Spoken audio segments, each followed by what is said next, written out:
How we doing, everybody? UFC St Louis just finished and I just got back to my hotel room, and we've got to go through this because it was an unbelievable night of fights. And first of all, I want to say a big shout out to St Louis. I'm telling you, the crowd in there, the energy was phenomenal.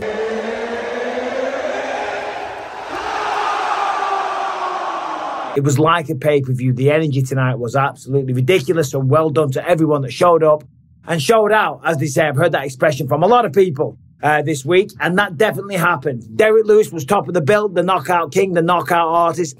15 knockouts in the UFC. Unbelievable. And tonight, of course, he gets another one against Rodrigo Nascimento.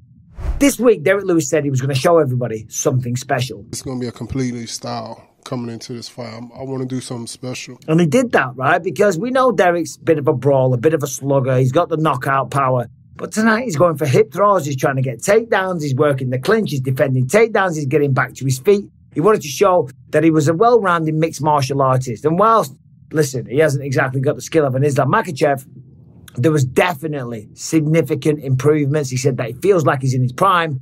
And I'm telling you, Derrick Lewis tonight looked really good. Once again, got the knockout when he connected in round 3 with that thunderous right hand, kind of wobbled Nascimento. The cage kind of all wobbled as well. I'm telling you, the power in that, you could hear it echo in the arena. Absolutely ridiculous. And no man alive can take that kind of power. Simple as that. So Derrick Lewis gets the job done once again, and he's still in the conversations. The man is an absolute draw. And as we know, sometimes his balls get hot. And when he won, right, he takes the shorts off. I'm laughing. He takes the cup out. I'm like, okay. Throws it to the audience, takes the gloves off, and then he whips his pants down and gives a little moonie, as we call it in England. I'm not sure what you call it in the States, but shows his ass off to everybody. I mean, Derrick Lewis is just absolutely hilarious. If you saw it on the microphone, he said that I owe him some beers. I owe him some drinks, because I said I was going to drink with him one night, but I had a bit of a headache. And he said tonight he's going to be at the hotel bar waiting for me. So we owe me a drink tonight. Drinks are on me. It's all on you. Crown and Coke, baby.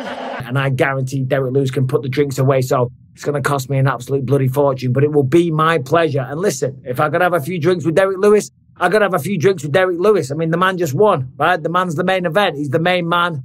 Sorry, babe, I've got a drink. It's my job. Simple as that. So well done to Derrick Lewis, and Rodrigo Nascimento, unlucky to him. Now, co-main event, Joaquin Buckley. Take a bow. This man is a star. He has got so much charisma. I'm telling you. Joaquin Buckley owned Fight Week. Now, let's recall, he fought recently on the UFC Atlantic City, took on Vicente Luque, got a stoppage in the second round, shocked the world, shocked Vicente Luque, and took a number 11 ranking, right? Wanted to fight in St. Louis, made it happen. At the UFC 300 press conference, he waited in line for the microphone and put it on Dana White directly to his face. And he got a fight. He got a fight. Co-main event against Nursulton Ruziboev. Switch it up, man, to give your boy New Mansa the main event in St. Louis in his hometown, baby. Let's go. And he got a fight. He got a fight. Co-main event against Nursulton Ruziboev. A man that nobody wants to fight. A man that's got 12 knockouts, 20 submissions, 6'5", absolutely gigantic for a welterweight. And a man that's had 2 UFC fights and 2 first-round stoppages. Joaquin Buckley all week was talking like it was no threat. And I was concerned for him. I was like, think you're taking this too lightly. I never said that to him, but that's what I thought. I don't think you're recognizing the threat. And there's a potential for a great downfall because, you know, you're the man representing St. Louis. There's going to be a lot of pressure. But I'm telling you, he showed no signs of being under pressure. He showed no signs of being outskilled. In fact, he was the better fighter from start to finish, hitting double leg takedowns, taking him down, wobbling him on the feet, almost finishing him in round 3. Just a fantastic performance, a fantastic fight week. His star shot through the roof. And then he went too far on the post-fight interview. He did. Listen, he was owning it. He was becoming a superstar overnight. He was looking fantastic. He was sounding great. And then he calls out Conor McGregor. There's only one name you should call out if you're on this mic, a powerful name. That name is Conor McGregor. I want you. You fighting at 170, but you ain't fighting a lightweight, welterweight. You fighting a lightweight. Don't boo now. You fighting a lightweight midget. Come at me, bro. Come at me.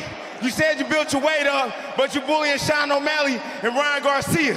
Come and bully me, dog. Come and bully me, and let's see what you're really about. Not the best call out, in my opinion. Number one, listen, I like Joaquin Buckley. I'm not talking shit. But that fight with Conor McGregor is never going to happen. So you could say that potentially he wasted a call out.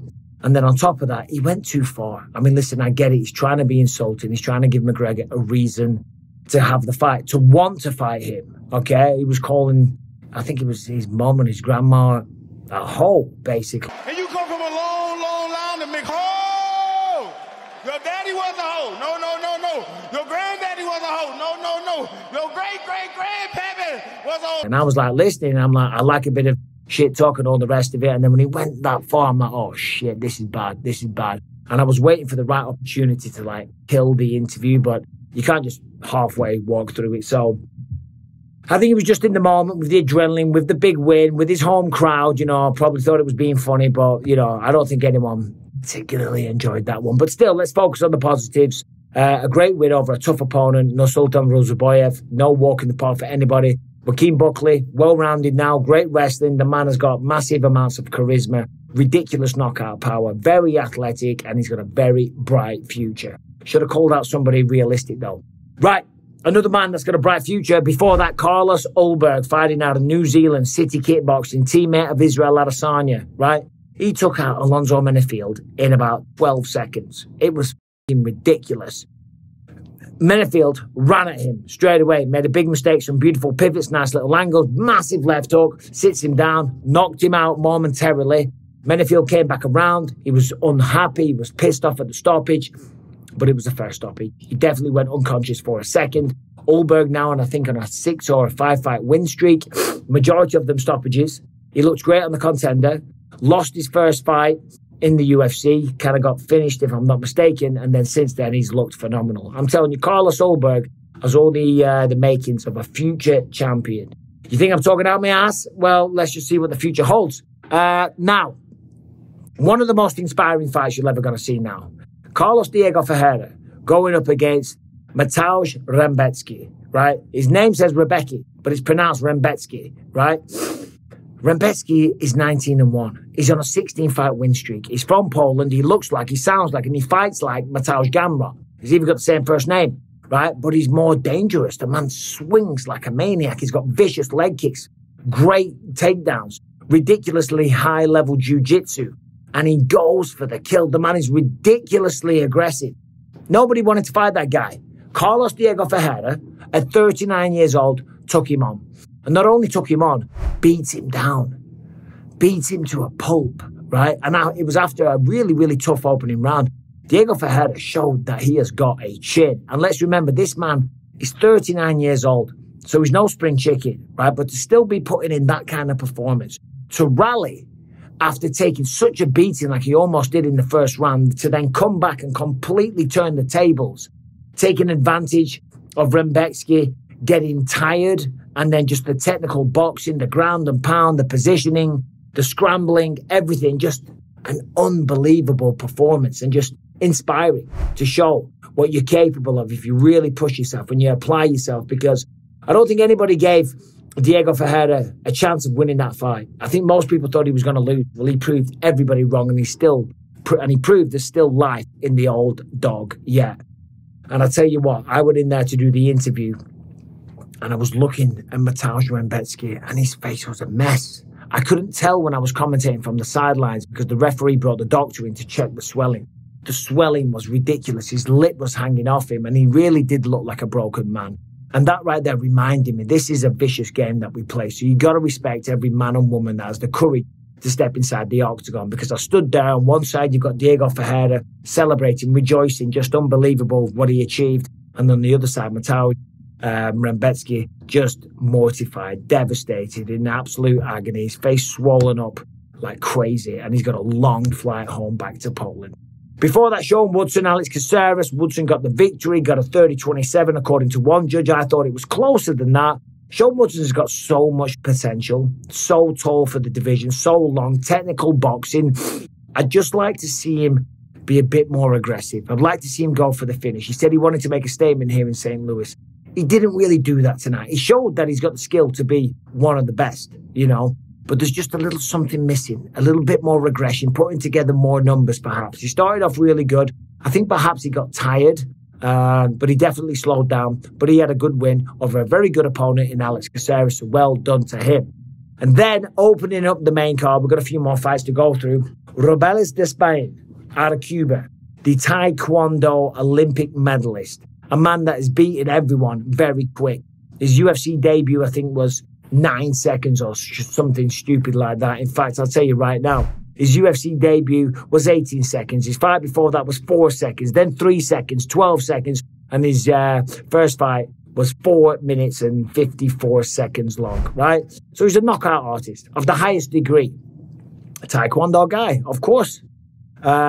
Tonight he showed that he's not a complete mixed martial artist. Tonight he showed against Waldo Cortez Acosta that having one skill set is not enough in this day and age. He was taken down, he was controlled, and Cortez Acosta had a great performance over a guy with a massive amount of hype. And before that, Chase Hooper, chasing the dreams, chasing the victory, going up against Vyacheslav Borshov, right?